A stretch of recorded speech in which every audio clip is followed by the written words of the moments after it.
Bienvenidos a su canal Leemos Libros con Rosy Pérez. El día de hoy les voy a hablar sobre una obra muy interesante y me estaría refiriendo a Sin Destino. Sin Destino es una obra literaria extraordinaria, escrita por el autor Imre Kertész. Es una novela semi-autobiográfica que ofrece una mirada desgarradora a la vida en los campos de concentración nazis durante la Segunda Guerra Mundial. La historia sigue a un joven húngaro, judío, mientras experimenta el dolor y la lucha por sobrevivir en los campos de concentración.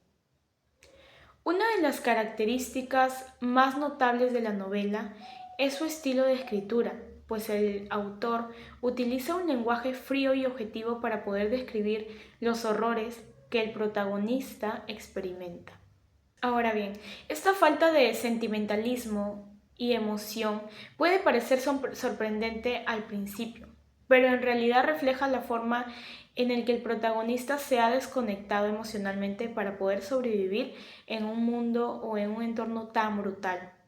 Otro aspecto importante de esta novela es su exploración del tema del destino, pues a lo largo de la historia podemos ver cómo el protagonista se enfrenta a una serie de situaciones en las que parece que su destino está fuera de su control. También podemos decir que esta novela es un testimonio vívido y conmovedor de la experiencia humana en uno de los momentos más oscuros de la historia del siglo XX, el Holocausto. Ahora bien, vamos dando inicio al desarrollo de la obra. El trama se centra en Georgi Kops, un joven judío húngaro que es deportado a Auschwitz y luego a otros campos de concentración nazis durante la Segunda Guerra Mundial. La historia sigue sus experiencias, luchas y la búsqueda constante de significado en medio del horror y la brutalidad imaginable. Imre Kertész presenta esta narrativa de manera magistral, utilizando una prosa profunda y reflexiva que me permite y nos permite a todos los lectores sentir la angustia y el desespero de Georgi, mientras éste lucha por sobrevivir en un mundo que parece haber perdido toda la humanidad. Lo he dividido por capítulos para poder entender mejor la obra. En el primer capítulo se puede ver la despedida del padre, pues la historia se sitúa en Budapest en el año 1944 durante la ocupación nazi. El protagonista Georgi Kops es un chico judío de 15 años que vive con su padre y su madrastra, pero visita a su madre divorciada 2 veces a la semana. Este capítulo comienza cuando su padre está a punto de ser deportado a un campo de trabajo, debido a las crueles leyes antisemitas del gobierno. La primavera está empezando y el padre, que tiene un almacén de maderas, debe entregarlo a su administrador, el señor Suto, porque los judíos ya no pueden tener negocios. El padre confía mucho en Suto, quien se va a encargar del almacén y de las joyas de la familia, mientras éste esté ausente. A pesar de que la madre de George le sugiere que acepte un recibo por las joyas, él no lo hace. Ya antes de que su padre se marche, la familia va a comprar algunas cosas para él, como una mochila y una navaja. Georgie se cruza con Amamaria, una vecina de su edad, pero no puede quedarse a charlar con ella porque es la última cena con su padre. Ya durante la comida hay un ambiente tenso y la madrastra llora a menudo, lo que hace que Georgie se sienta incómodo. A medida que avanza la tarde, llegan familiares, amigos, a despedirse del padre. Entre ellos están los abuelos de George, la hermana de la madrastra y hasta un primo llamado tío Billy, quien es un poco optimista y comenta rumores sobre posibles negociaciones que ayudarían a los judíos. Una idea que resultaría muy equivocada más adelante. Luego aparece el tío Lajos, quien le busca dar un sermón a George hablándole de sus nuevas responsabilidades como único hombre de la casa.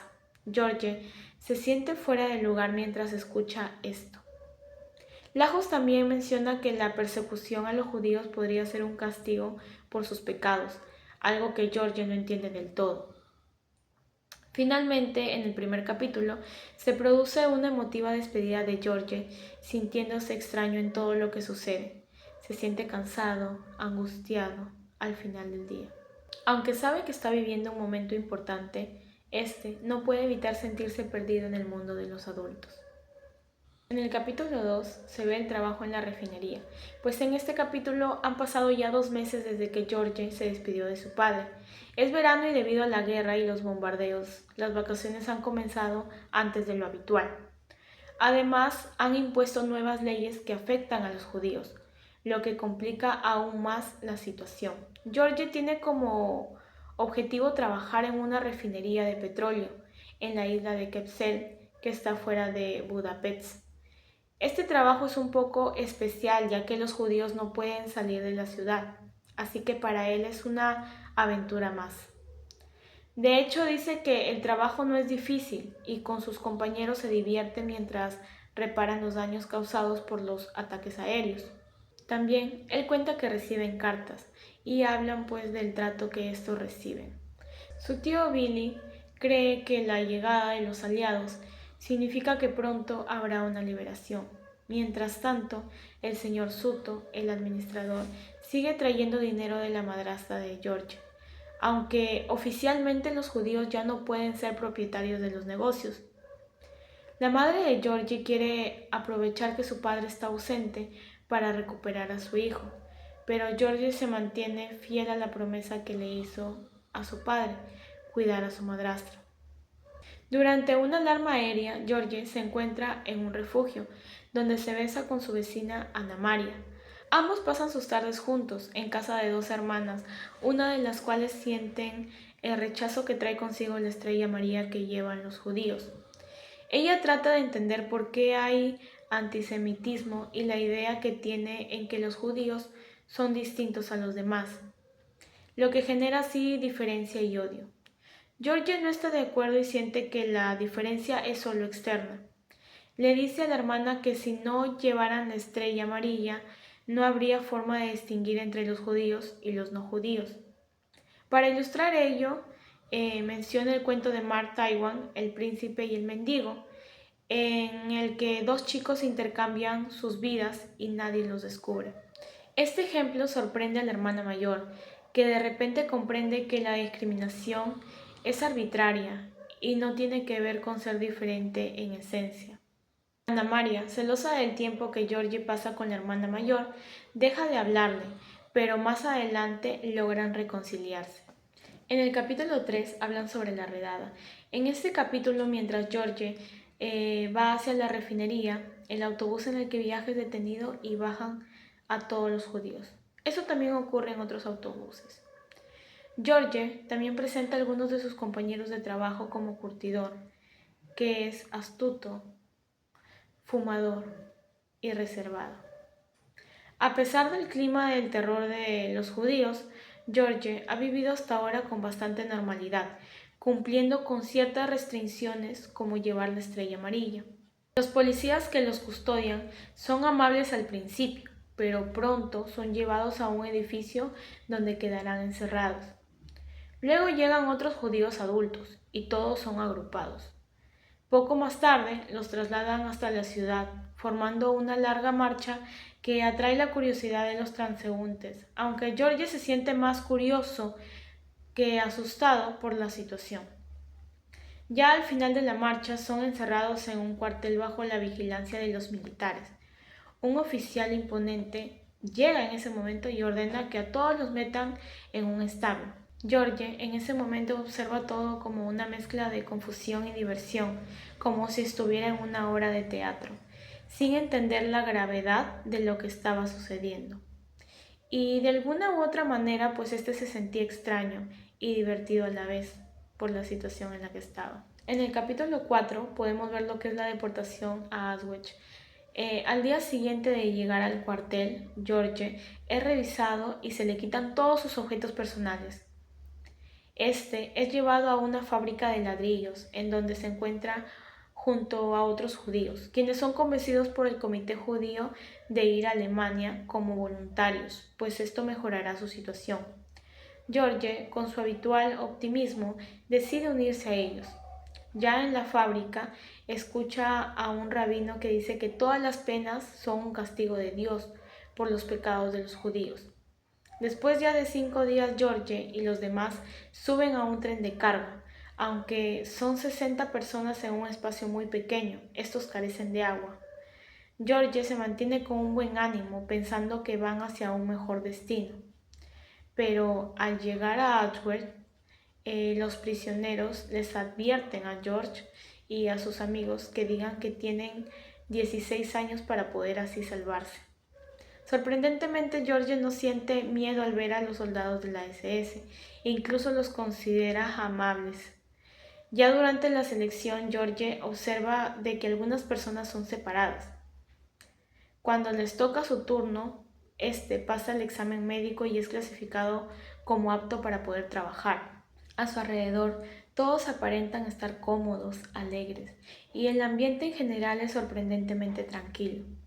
Después de un tenso viaje en tren, siente que todo lo que ve en el campo es ordenado y atractivo. Al final de este capítulo se puede ver cómo llevan a los prisioneros a ducharse, en donde estos disfrutan de la experiencia de la ducha, a pesar de su situación. Sin embargo, al salir, ya no es un chico libre, sino un prisionero del campo, lo que deja una mezcla de confusión y tristeza en él y en sus amigos. En el capítulo 5 podemos ver cómo fue el traslado de Butler y luego a Say. Ya después de su llegada al barracón, George prueba por primera vez la sopa repugnante y se siente abrumado por un nuevo extraño olor que resulta ser el de los crematorios donde queman cuerpos. George se entera de que están en un campo de exterminio y observa varios lugares dentro del campo, como el campamento de los gitanos y el de las mujeres. También aprenderá rápidamente las nuevas reglas y las rutinas del lugar, pero sobre todo siente un hambre constante. Esa primera noche fue agotador por tantas impresiones. Este se duerme en el suelo junto a sus compañeros por el día que había tenido. Ya en los días siguientes, a pesar de la dureza de la vida de Altred, hay momentos de espera y aburrimiento, lo cual es un alivio en medio del horror. Sin embargo, al cuarto día, George es trasladado a Barnwell en un tren abarrotado durante 3 días sin comida ni agua. Ya al llegar a Boswell, este se sorprende al encontrar un ambiente más agradable y paisajes bonitos alrededor del campo. Las condiciones son un poco mejor, ¿no? Cabe resaltar que en ese lugar hay comida, agua y el trato es menos brutal. Los prisioneros se alojan en tiendas de campaña y la brutalidad de ese lugar no es tan extrema como en su anterior destino. George pronto se encariña con Bashwell, impresionado por la historia del árbol plantado por Goethe en el campo. Sin embargo, es trasladado a otro campo, Seitz, donde las condiciones son más precarias, pero se encuentra con un veterano prisionero húngaro, Bandy Citron, quien lleva 4 años encarcelados. En Seitz, George recibe su primera bofetada por hablar de la fila, lo que le recuerda la dureza de su nueva realidad. En el capítulo 6 y 7 nos hablan sobre el campo de Seitz, en donde George comienza a hundirse lentamente en la desesperación. Bandy Citron, un prisionero experimentado, le enseña cómo sobrevivir en el campo, destacando así la importancia de mantener una vida ordenada. George se siente rechazado por otros prisioneros judíos, que no lo consideran como uno de ellos, porque habla yiddish, lo que les hace sentirse marginado. Durante su estancia se da cuenta de la brutalidad de Lagerlaster, conocido como el gitano, un prisionero sádico que disfruta de su poder y que no duda en golpear a otros. George trabaja en una fábrica destrozada por los bombardeos, pero a pesar del duro trabajo que éste hace, logra disfrutar de algunos momentos de satisfacción. Ya con el paso del tiempo, las raciones de comida se reducen y George comienza a debilitarse. Su agotamiento fue tanto, y el hambre también, que lo llevan a un estado de resignación, mientras que su deterioro físico es evidente, al punto de que sus antiguos compañeros ya no lo reconocen. Pues aquí reflexiona sobre las formas de escapar de la dura realidad. Sin embargo, su hambre no es lo único que domina en su mente. A medida que avanza el tiempo, George sufre un rápido deterioro físico y mental, como ya lo había mencionado anteriormente, desarrollando sarna y disentería, y sus zapatos se van pegando a sus pies debido a las heridas. En este contexto, su situación se vuelve tan desesperante que deja de sentir dolor y se convierte en un musulmán, un término para referirse a aquellos que han caído en la extrema debilidad. Finalmente, debido a su condición en declive, es enviado al hospital, donde un médico interno lo atiende, aunque no logra recuperarse totalmente. Este encuentra un momento de paz y se lo agradece.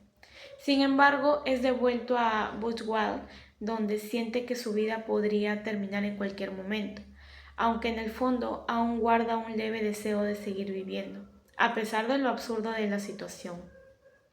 En el capítulo 8 nos habla sobre la convalencia y la liberación, pues al llegar a Buchwald, George es sorprendido a recibir una ducha de agua en lugar de ser esperado por una de gas.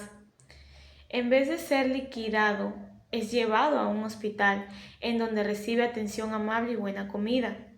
Este se siente aliviado por el cambio, aunque al principio se siente aislado ya que sus compañeros no hablan su idioma. Poco después es trasladado a un pabellón menos concurrido, en donde tiene una cama para él solo. Es un lugar limpio y ordenado, algo poco común en los campos. George comienza a sospechar que podría ser un lugar para experimentos científicos, pero la atención amable del enfermero Pieta le brinda un poco de consuelo. George se adapta a la rutina del hospital y se convierte en un observador de la vida allí. A lo largo ya de su convalencia, recibe cariño de otros prisioneros, como un enfermero checo que le trae comida y un compañero de cama llamado Lois, con quien comparte comentarios sobre la aberración hacia los húngaros. Con la llegada de la primavera, George mejora lentamente, pero este se alarma cuando siente que el ambiente en el campo se vuelve algo extraño. Pues una noche Pietka recibe un rifle y luego desaparece, mientras comienzan a oírse disparos de una revuelta. Finalmente, en esos capítulos, el 11 de abril del año 1945, la megafonía anuncia la liberación del campamento. Aunque Georgie se siente feliz por su libertad, su primer pensamiento fue el lamentar que se haya pasado la hora de la sopa, mostrando así su profunda huella que ha dejado el hambre en su mente y en las emociones. Finalmente, en el capítulo 9, nos habla sobre su regreso. Aquí Georgia regresa a Budapest en medio del verano, un año después de su partida. Durante el viaje, comparte su experiencia con la gente, quienes le preguntan escépticamente sobre las cámaras de gas.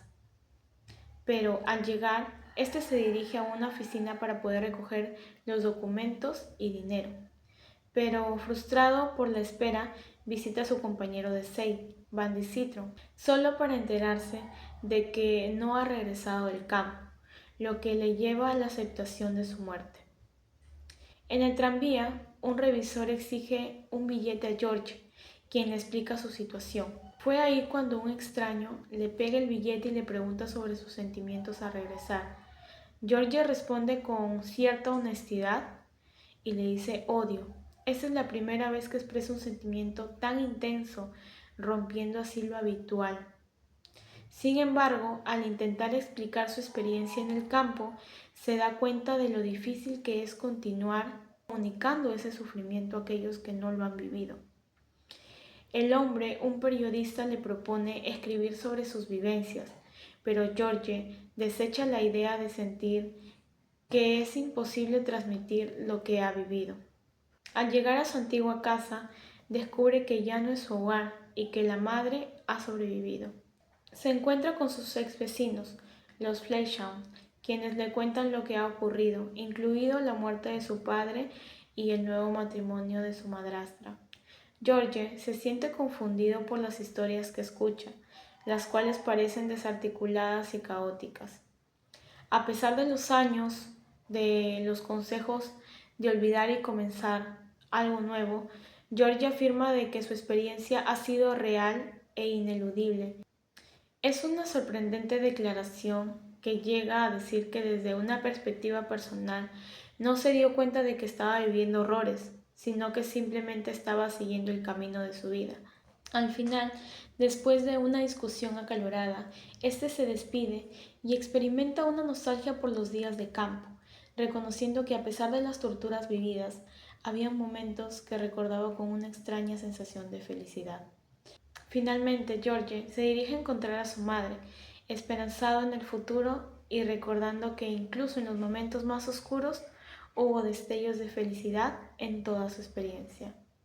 Y así es como termina la obra, amiguitos lectores. Nos vemos en un próximo video. Gracias.